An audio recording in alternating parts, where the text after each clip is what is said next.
those of you who play Baldur's Gate, and to an extent D&D, you might not know of the secret 13th class, the Artificer, who commands mastery over magical artifacts, constructs, and elixirs. We're going to be seeing if we can use our powers of Artifice to beat the game solo. There's a couple of mods in play here, namely the Artificer mod and its required sub-mods. The only other one that's of note though is some extra spells, which we'll come across as we play. And in order to play, we'll need a character. I'm currently playing as an Artificer in a D&D group, and it would be a disservice not to recreate him. Growing wary of life underground, Datog Battlehammer works his way to the surface, and due to his exceedingly poor wisdom, immediately gets captured by a Mind Flayer. Now let's see where his journey goes from here. Artificers are primarily spellcasters, though Datog prefers to get up close, so will be more of a warcaster. You can see we have a new spell already, Mending, which doesn't have much use, though will come in handy later. A nice Githyanki lady happens to help through combat, though my also exceedingly low charisma causes her to escape on her own. At least she left her stuff, giving us 19 AC already. Well, the nice lady did mention to make our way to the bridge, which seems like the smart thing to do. Clearly as I am now, there's no way we can take on all of these enemies, so let's land this bad boy. I don't have proficiency in vehicles though, and immediately crash land. Well, at least my half-orc tenacity saved me. Let's see what's up. We're hoping to get some better spells later, but for now our combats go the same as about every caster run. But we are tankier and stronger than your average wizard. After swinging my hammer for a while, I'm starting to remember how to use it, primarily for some infusions, the main ability of any Artificer. I can either infuse items to be magical, giving them enhanced properties, or I can create some magical items, though for our purposes we'll want these four. Homunculus Servant lets us create some marvelous feats of artifice, but it's basically Animal Companion. We can also give our weapons and armor some bonuses too. It's a good passive buff, and if you're playing with friends you can also enhance their equipment, making you a good support caster. Lastly, we'll want Bags of Holding, since I don't have Karlach to carry all my stuff. Let's take our mechanical arms into combat. Our crossbow with the repeating shot infusion not only lets us attack twice with our action and bonus action, but it also makes us do force damage, which will be a lot of help. At this level, the amount of damage it does is absurd, and helps us save just about everyone. That was the last of them! Datog isn't the best at talking to people, what with being raised by dwarves, though I got good practice in avoiding conversations. If there's anyone I can talk to, it's a fellow tradesman though, and I immediately recognize an irregularity. I didn't know this, but there's guns now apparently. Now, Datog isn't a bad person, but if you don't hand over those guns right now, there's gonna be some ballistic therapy in your future. You can keep the musket. I'm gonna be slinging pistols, thank you. Ooh, I'll be taking this monocle too. The build is complete now. I will need to reinfuse my weapon, which I can only do after a short rest, but we just recently got our level 3 and our subclass. There are some really interesting choices, and I encourage you to go out and try them, though in my campaign I was a battlesmith with my steel defender, the Throngler. What's it do? Come on, you know, Throngles. Basically, it'll be a meat shield and an ally on combats. A couple other abilities we nab are the ability to craft tools once every short rest, which is just fantastic, and our magical weapons now use our int modifier, meaning we can basically neglect everything else and hit the books from now on. Once again, not one for conversations, I try to slink by, but the grinding of the Throngler's gears alerts them. They mention their friend was attacked by an owlbear, and my half-orc blood starts pumping. Time to give this gun a spin. I love force damage. It's able to bypass the owlbear's defenses, though with how much damage we're doing, the owlbear enrages rapidly and one-shots the Throngler. Up! Here's hoping it tanked enough for me to get out of this. Who am I kidding? Of course it is. We can do about 20 force damage around and take her out. Everyone welcome the Throngler 2.0, with even more design flaws than the last. Proceeding forward, we attempt to talk our way through Goblin Outpost, though I'm really bad in social situations if you forgot. And after my persuasion attempts fall flat,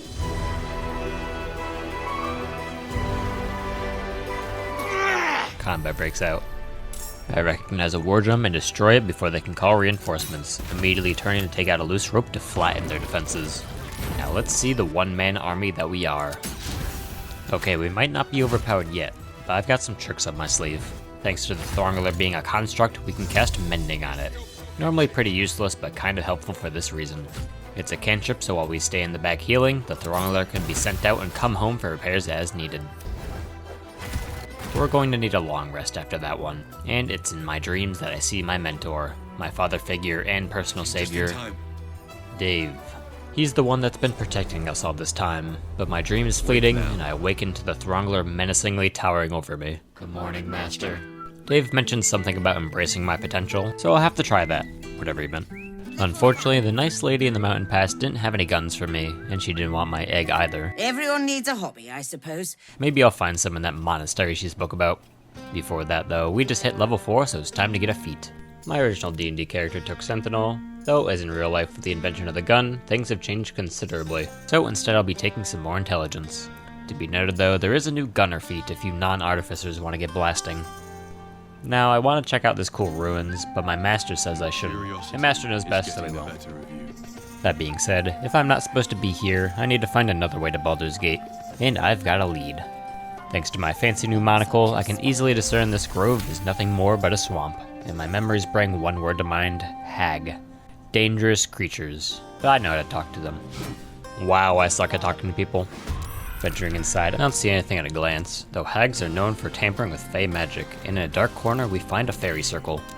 Here's hoping it brings us to Baldur's Gate. Okay, where the hells am I? After safely navigating through the dark, I should probably put my monocle back on, I find something that would pique any artificer's attention: constructs.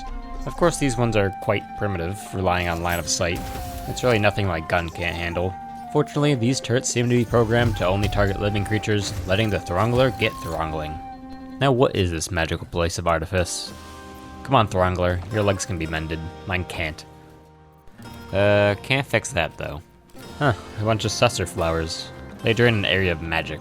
It looks like my infusions are spared from it though. It'll be good to keep in mind for later. And I wonder if... Yep, they power the elevator, obviously. Now where does this take me? Oh, hello. My, you're an impressive construct. I'd love to meet your oh shit. Nope, no. That construct is way more advanced than the Throngler. Oh gosh, he's coming. Alright, let's compose ourselves. It's clear that after a couple of turns after he electrifies himself, he goes on a cooldown. We'll have the Throngler hold the door while we wait in the wings. He's big enough that we can cast Sanctuary on him and Bernard can't get through.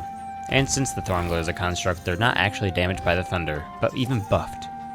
Bernard's power is down, and this is our chance to lay into him, once again paying to have force damage. I accidentally let Bernard slip through my defenses, and I pay the price for it. My one hope now is to slip behind the Throngler and wall up one more time. The lesser constructs are fortunately too stupid to do anything, and after Bernard gets stunned one final time, we lay into him doing the last bit of damage we need. I guess he got to meet his maker after all. After cleaning up combat, we reap our rewards. Ring. Upon closer examination, it reveals a secret button in the elevator, giving us our true reward, ring. Now we venture forward, and after bumbling our way through an encounter with some mushrooms and mushroom men, we grab ourselves the caustic band, which will increase our damage even more, which we use to handily take out some hook horrors. We get just enough XP to get level 5, giving us the very important extra attack and our first level 2 spell slots. Level 5 also gets us increased proficiency, making the Throngler stronger than ever, more health, AC, and damage. We also unlock the ability Subscription, making everyone who watches this video compelled to hit the subscribe button. Oh, subscribe, please? Well anyways, despite the Throngler's newfound strength, across the Ebon Lake are rumors of an even mightier adamantine golem. I recall seeing a boat on my journey through this area, though our poor wisdom leaves us open to an ambush. Too loud. And our poor charisma leaves us no way out other than to fight. Gek here summons an undead horde to chase us down. Thankfully, we had taken the infusion bag of holding from earlier, and inside are some nice loving barrels, perfect for a zombie defense scenario. The Throngler holds off the hordes as best he can, but we're gonna have to put him down. I'm sorry, Throngler. All that's left is Gek and Garmor. Garmor unfortunately being resistant to my force damage, the first enemy to do so. This is due to him being a bear form wild barbarian, and there's a simple counter to this, just being patient. If they don't attack anyone on their turn, the rage ends, meaning we can lay into him when his defenses drop. Gek himself just gives up completely. Truly an unfortunate ending to the fight. One rest later, and talk with my father, we're ready to head out. Though briefly, Gek had mentioned they were hunting a gnome at the Myconid camp, and sure enough, we find them not long after. Turns out they belong to a fellow Artificer clan, and across the Ebon Lake their people are being held captive. I can't let my fellow Artificers suffer like this. We'll help out. Even the Myconid leader wants blood, requesting the death of one specific drow, which if they're harboring these gnomes, I see no reason not to. Let's free their people, kill Nier, and end this mighty construct across the Ebon Lake. After wasting way too much time admiring some rocks, I remember I need to actually find the deep gnomes. Well, I find them alright. They're currently clearing a cave-in, which is conveniently trapping True Soul Nier. That being said, I've got an interesting proposition. If we can free Nier, some dwargar want to mutiny and kill him. I need to bring back his head anyways, so let's crack this cave open. Nier is free and he immediately kills one of the artificers. I can't let him kill anymore, so let's immediately strike. This combat goes very well for us. Now our allies are able to get the upper hand until I realized I'm most likely gonna have to kill all of them. So I go and cower in a corner, letting them thin the numbers for me. Though at the end of the day, after gattling down Nier and the rest, they're not in the mood for more bloodshed, and let the gnomes free after careful negotiations. There's still yet one more to be freed, Wulbren, off at Moonrise Towers. Our next stop after completing the last item on our agenda, locating this construct.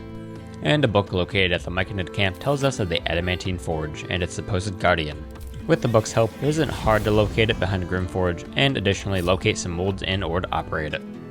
Before we commit to this, we managed to get level 6, giving us some fun toys, including more infusions, both of which are very handy to have around, especially these boots, essentially giving us the mobile feet. I'll also give myself fire resistance for good measure, so now let's see what we're dealing with. Just add lava. Soon after, Grim, defender of the Adamantine Forge, emerges in all of his glory, and I have to study him. Sir, what would you say your combat rating would be?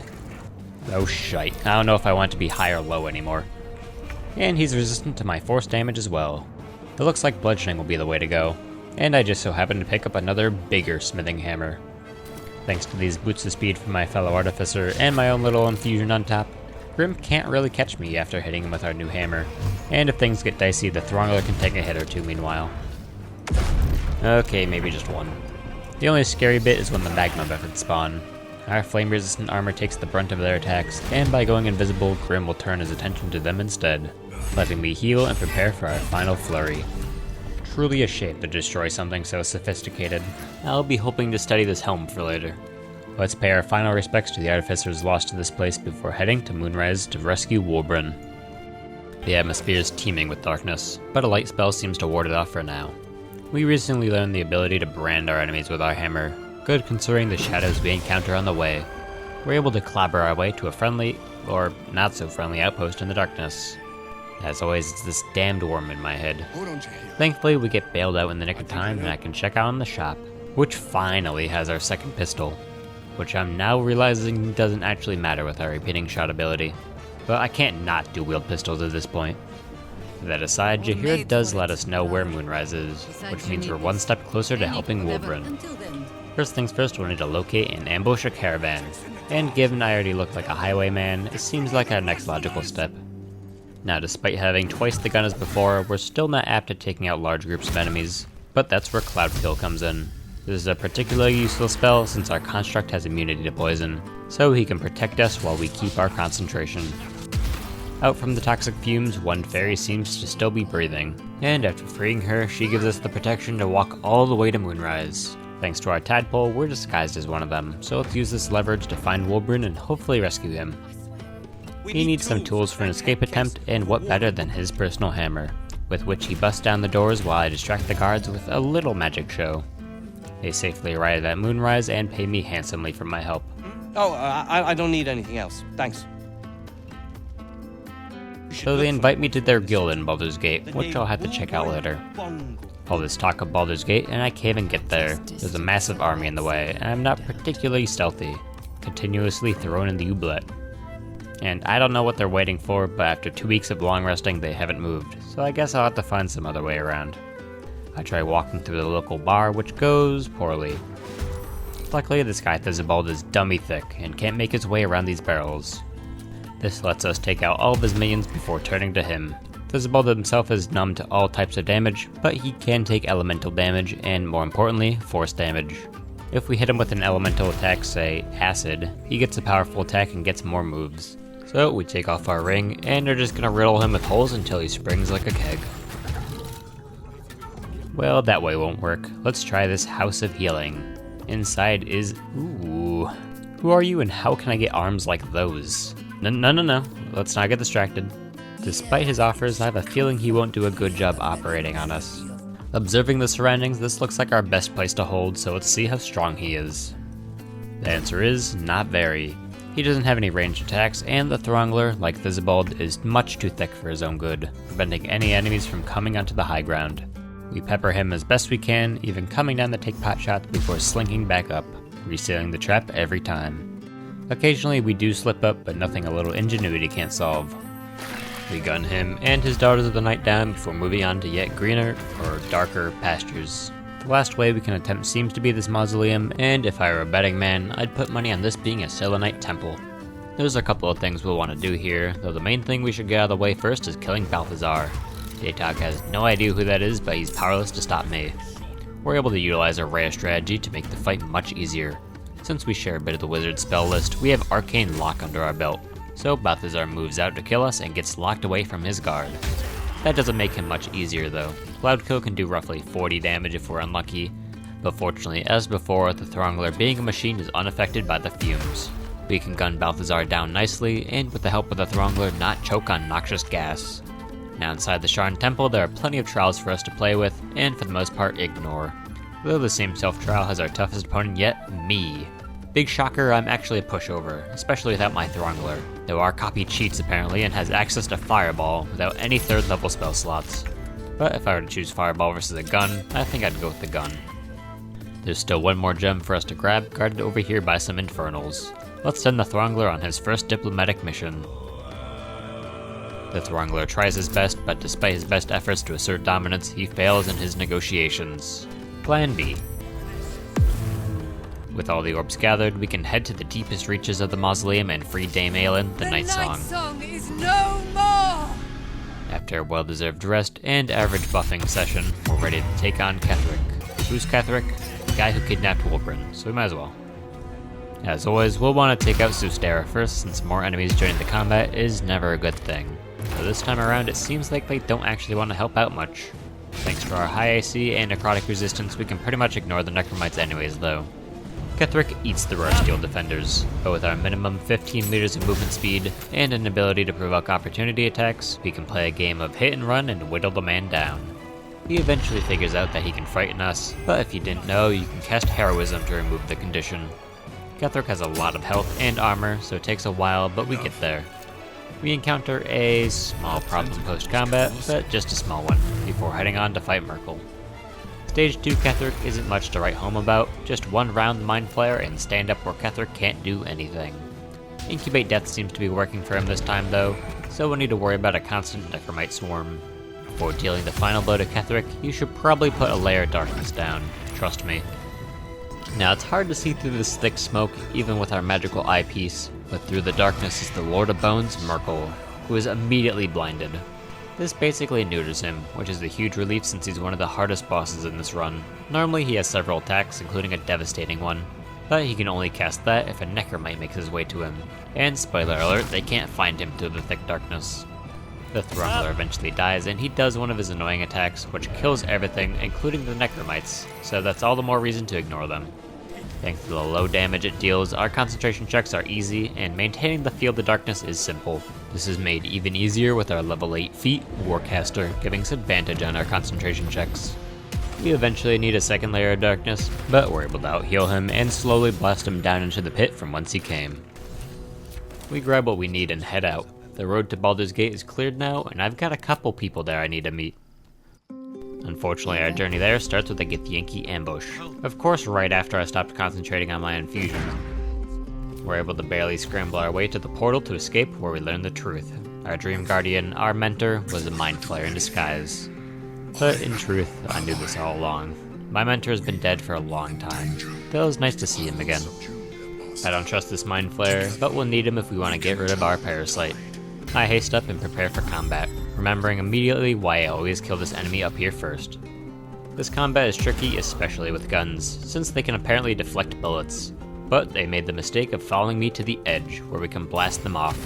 It was an exciting start to our journey, but after a hard-fought battle, we can make it to Baldur's Gate. Shortly after which we get to level 9, giving us some very powerful tools, and an even stronger Throngler.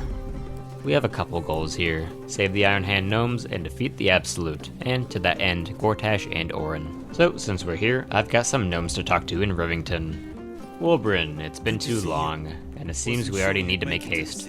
Gortash has been keeping busy and has manufactured his own army of steel defenders, and if we plan to kill the man himself, we'll need to take out the factory and the command center. We move at rapid speeds, topping roughly Mach 3, flying from one end of Rivington to the other avoiding combat, learning of a murder plot, and flying past the gate. Gortash invites us immediately to his orientation, and I decline.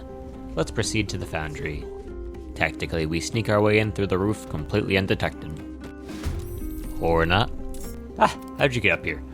Throngler, deal with him. Throngler! It's clear we've been spotted. We need to enact the plan, and quick. Getting to the computer and blasting this factory to bits.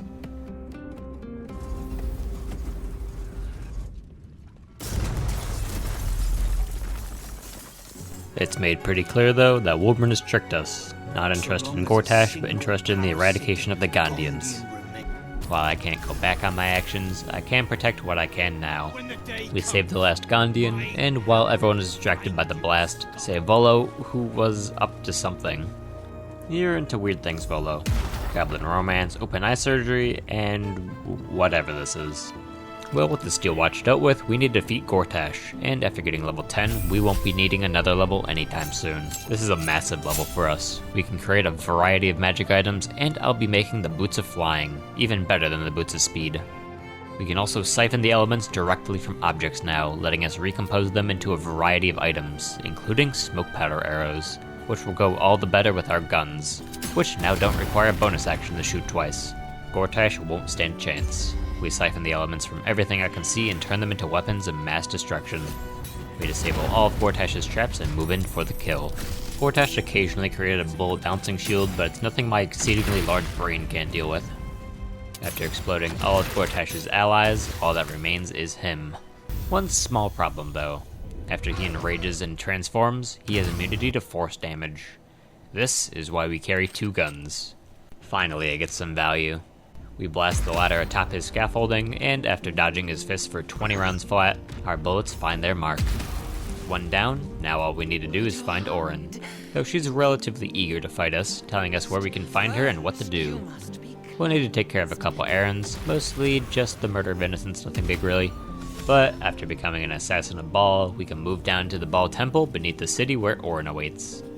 Now, something about that creation ability I got. It can create smoke powder arrows, yes, though I guess in this case it's bullets, but it can also make smoke powder barrels, for twice the cost. The Throngler, being a master of stealth, can move around with them no issue, so let's see, a fuck ton. So much so that I can't finish off the stack neatly. I know. Okay, fine. We'll be moving all of these in a second, so I guess we have to deal with the imperfection. After making a reasonable amount of barrels, it's time to show Orin the power of Artifice.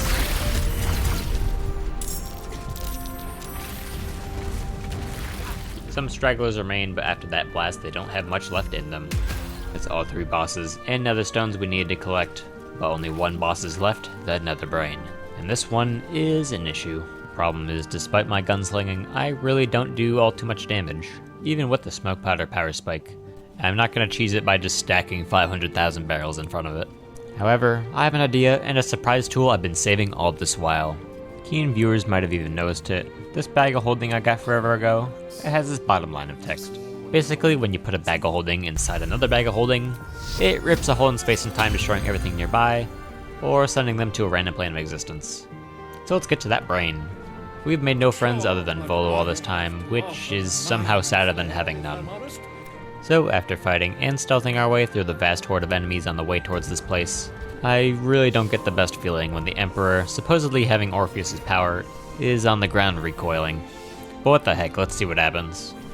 Now, despite all the work it took to get here and to fight our way through the last bit of enemies, we can't actually craft bags of holding inside combat. That's a big mistake I should have checked out before. But if you thought I was without my bag of tricks, you'd be wrong. I showed a couple videos ago, you can cast Feign Death and then initiate the fight on top of the brain, and everyone's AI just completely breaks. Well, that's all well and good, but now what? When the Emperor finishes channeling on the Crown of Karsus, the combat starts anyways.